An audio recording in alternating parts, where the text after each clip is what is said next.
పడి లేచిన కెరటమతను మాటల దాడితో ప్రత్యర్థిని వణికిస్తోన్న పోరాట యోధుడు.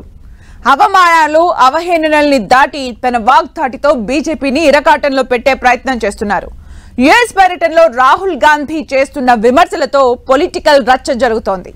మోదీ ఆర్ఎస్ఎస్ టార్గెట్ గా వర్డ్ ఆఫ్ వార్ కు తెరతీశారు రాహుల్. ఒకప్పుడు అపోజిషన్ నేతగా కూడా గుర్తించని పరిస్థితి నుంచి ఇప్పుడు తాను మాట్లాడే ప్రతి మాటకు రియాక్షన్ వచ్చేంత సిచ్యువేషన్ క్రియేట్ చేశారు. అసలు మోదీ ప్రభుత్వం ఉంటుందో ఊస్ట్ అవుతుందో కూడా తెలియదంటూ బాంబు పేల్చి కమలనాథుల్లో కలవరం లేపారు. మోదీ అంటే ద్వేషం లేదంటూనే దేశ రాజకీయమంతా తన చుట్టే తిరిగేలా చేస్తున్నారు రాహుల్ గాంధీ.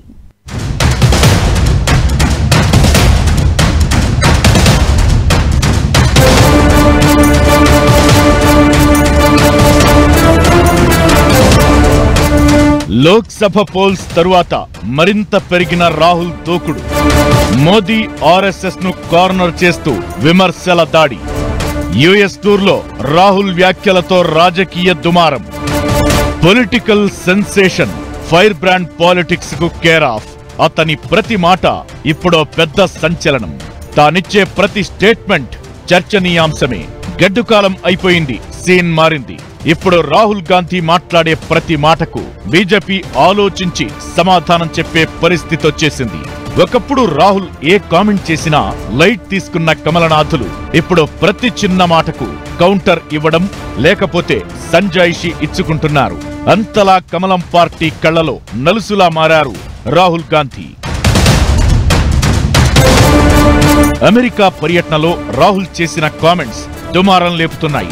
మోదీ ఆర్ఎస్ఎస్ టార్గెట్ గా విమర్శల దాడి పెంచుతున్నారు. మోదీ అంటే విద్వేషం లేదంటూనే మాటల బాణాలు ఎక్కుపెడుతున్నారు. యుఎస్ టూర్లో రాహుల్ చేస్తున్న వ్యాఖ్యలు కాంట్రవర్సీ అవుతున్నాయి. సిక్కులు భారతదేశంలో తలపాగా పెట్టుకోవడానికి, గురుద్వారాకు వెళ్లడానికి అనుమతించబోతున్నారా లేదా అనే దానిపై పోరాటం అంటూ వ్యాఖ్యలు చేశారు. ఇది కేవలం సిక్కులకే కాదు, అన్ని మతాలకు సంబంధించిన విషయమంటూ కామెంట్ చేశారు రాహుల్. 2024 లోక్సభ ఎన్నికల ఫలితాల తరువాత పీఎం మోదీ పట్ల ఉన్న భయం పోయిందంటున్నారు రాహుల్. ఎన్నికల తరువాత ఏదో మార్పు వచ్చిందని, అంతకుముందు ప్రధాని మోదీ భయానక వాతావరణాన్ని సృష్టించేందుకు ప్రయత్నించారన్నారు. వివిధ ఏజెన్సీలు, మీడియా, ఐటీ, చిన్న మధ్య తరహా వ్యాపారాల్లో కూడా భయాన్ని కల్పించే ప్రయత్నం జరిగిందన్నారు. కానీ అవేమీ పనిచేయలేదని, అందరిలో భయం మాయమైందంటున్నారు. మోదీ ప్రభావం తగ్గిపోయిందని, 56 ఇంచుల ఛాతీ, దేవుడితో ప్రత్యక్ష సంబంధమంతా పోయిందంటూ ఘాటు వ్యాఖ్యలు చేశారు రాహుల్ గాంధీ. రాహుల్ గాంధీ వ్యాఖ్యలపై బీజేపీ సీరియస్ గా రియాక్ట్ అవుతోంది. విదేశీ గడ్డపై భారత్ పరువు తీసేందుకు రాహుల్ ప్రయత్నిస్తున్నారని, సిక్కుల ఊచకోతకు ఎవరు కారణమో రాహుల్ సమాధానం చెప్పాలంటూ ప్రశ్నిస్తోంది. లోక్సభలో ప్రతిపక్ష హోదాలో ఉన్న రాహుల్ బాధ్యతాయుతంగా మాట్లాడడం నేర్చుకోవాలంటూ సూచిస్తున్నారు కమలనాథులు. సార్వత్రిక ఎన్నికల ప్రక్రియపై కూడా విమర్శలు చేశారు రాహుల్. ఎన్నికలు పారదర్శకంగా జరిగినట్లు తాను భావించట్లేదని, ఫేర్ ఎలక్షన్ జరిగితే బీజేపీకి 240 సీట్లు కూడా వచ్చేవి కావంటున్నారు రాహుల్. ఆర్థిక అండతో పాటు ఎన్నికల సంఘం కూడా బీజేపీకి ఏం కావాలో అదే చేసిందని, తమ బ్యాంక్ అకౌంట్లను ఫ్రీజ్ చేసి ప్రచారంపై దెబ్బ కొట్టే ప్రయత్నం చేశారన్నారు Rahul. In a fair election, they were nowhere near 240 seats. No way. I mean, I'd be surprised if they had a financial, huge financial advantage. They had locked our bank accounts for one, but huge war chest. The election commission was doing what they wanted. I mean, the entire campaign was structured so Mr. Modi could, do his thing across the country. So I don't view it as a free election at all. I view it as a rather controlled election.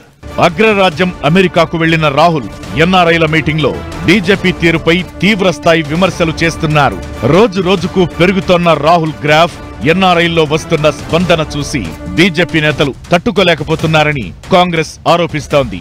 Rahul ప్రతి మాటలో నిజముందని, BJP వ్యవస్థలను నాశనం చేసిందని, దేశాన్ని ఆగం పట్టించిందని ఘాటు counter ఇస్తోంది హస్తం పార్టీ. ఈ నేపథ్యంలో రాహుల్ గాంధీ యుఎస్ టూర్లో చేసిన వ్యాఖ్యలు బీజేపీ వర్సెస్ కాంగ్రెస్ గా డైలాగ్ వార్ కు తెరతీశాయి. ఇది ఎటు టర్న్ తీసుకుంటుందోనన్న చర్చ జరుగుతోంది. ఓపిక, సహనమే అతని ఆయుధం. ఆటుపోట్లు, విమర్శలు, అవహేళనలు అన్నీ దాటి రాజకీయ సముద్రంలో ఎదురీడి నిలబడ్డ నేత. తనతో కలిసి నడిచేందుకు కూడా ఎవరూ ముందుకు రాని రోజుల్లో ఒంటరిగా నిలబడి ఒక్కడే పోరాడాడు రాహుల్ గాంధీ. ప్రజా సమస్యలే ఎజెండాగా జనం కోసం గొంతెత్తి లీడర్లు, క్యాడర్కు నమ్మకం కలిగించి అపోజిషన్ లీడర్గా దూకుడు పెంచుతున్నారు రాహుల్. బీజేపీని కార్నర్ చేస్తూ లైమ్ లైట్ లోకి వచ్చేశారు. యుఎస్ పర్యటనలో ఆయన చేస్తున్న ప్రతి విమర్శ కమలనాథుల్ని కలవరపెడుతోంది. ఇంతకీ రాహుల్ దూకుడు కాంగ్రెస్ ను మళ్లీ ఫామ్ లోకి తెస్తుందా? యుఎస్ లో యువనేత కామెంట్స్ పొలిటికల్ పిక్చర్ ను మార్చేస్తాయా? బడిలేచిన కెరటమై ప్రత్యర్థిని ఇరుకున పెడుతున్న రాహుల్. యుఎస్ పర్యటనలో మోదీ ఆర్ఎస్ఎస్ పై విసురులు. Congress BJP war. Political picture ను మార్చేసేలా స్ట్రాటజీని మార్చేసిన రాహుల్. Rahul the leader. సోనియా వారసుడిగా రాజకీయాల్లోకొచ్చిన 10 ఏళ్లు పడరాని కష్టం పడ్డారు యువనేత. ఆయన పొలిటికల్ ఎంట్రీ ఈజీ కావచ్చు, కానీ లీడర్ గా తనను తాను ప్రొజెక్ట్ చేసుకోవడం కోసం దేశం మొత్తాన్ని చుట్టేశారు రాహుల్.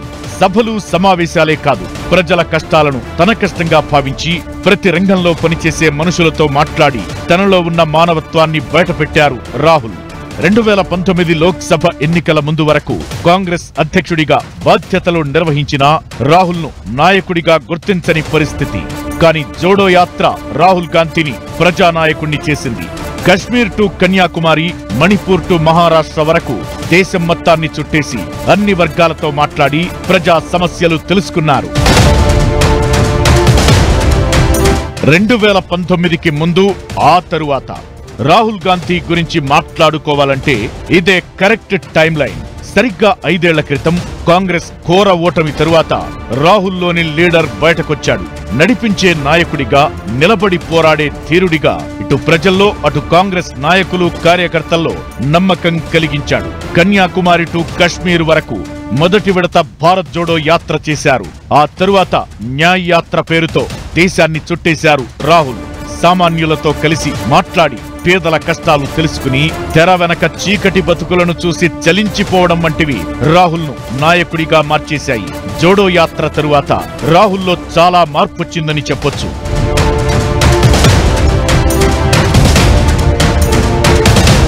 2024 లోక్సభ ఎన్నికల్లో విపక్షాలన్నింటినీ ఏకతాటిపైకి తీసుకొచ్చి తిరుగులేని శక్తిగా ఉన్న బీజేపీని 242 సీట్ల దగ్గరే ఆపడంతోనే విజయం సాధించినంత పేరు తెచ్చుకున్నారు రాహుల్.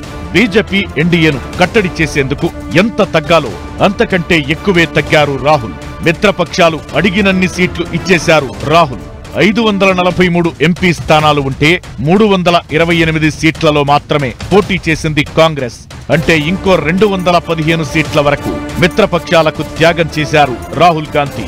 సింగిల్ లైన్ ఎజెండా, బీజేపీని ఓడించడమే లక్ష్యంగా అందరినీ కలుపుకుని ముందుకెళ్లారు.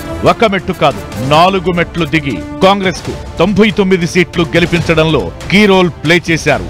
ఇప్పుడు ఎన్డీఏ కూటమికి కంటి మీద కునుకు లేకుండా చేస్తున్నారు. ఇందులో ఆయన 10 ఏళ్ల కష్టముంది.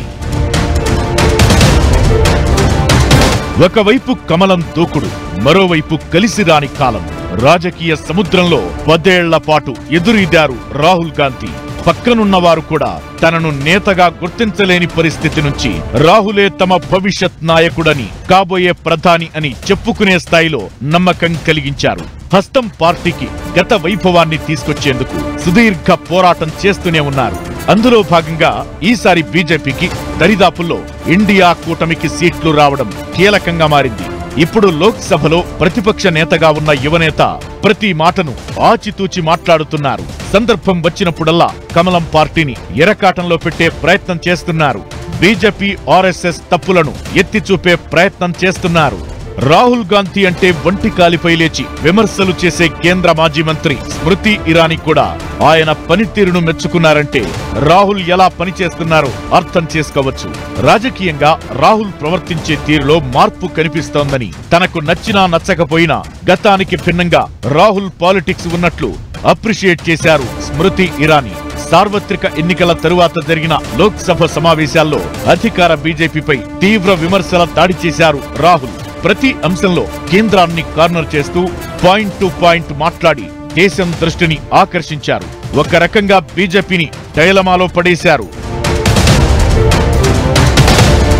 త్వరలోనే హర్యానా, మహారాష్ట్ర, జమ్మూ కాశ్మీర్, ఆ తరువాత ఢిల్లీ అసెంబ్లీకి ఎన్నికలు జరగబోతున్నాయి. ఆ తరువాత ఫలితాలను బట్టి పరిస్థితులు మారే అవకాశం ఉందంటున్నారు పొలిటికల్ అనలిస్టులు. అందుకే రాహుల్ దూకుడు పెంచారని, ప్రజల్లో వస్తున్న స్పందనను ఎప్పటికప్పుడు తెలుసుకునే మాట్లాడుతున్నారని చెబుతున్నారు పొలిటికల్ అనలిస్టులు. రాహుల్ చేసే ప్రతి విమర్శ వెనుక రీసెర్చ్ ఉందని, ప్రజల కోణంలోనే ఆయన మాట్లాడుతున్నారని అంటున్నారు. ఇదే దూకుడు ప్రదర్శిస్తే మోదీని ఢీకొట్టే నేతగా రాహుల్ మరింత పటిష్టం అవడం ఖాయమన్న అభిప్రాయాలు వ్యక్తమవుతున్నాయి.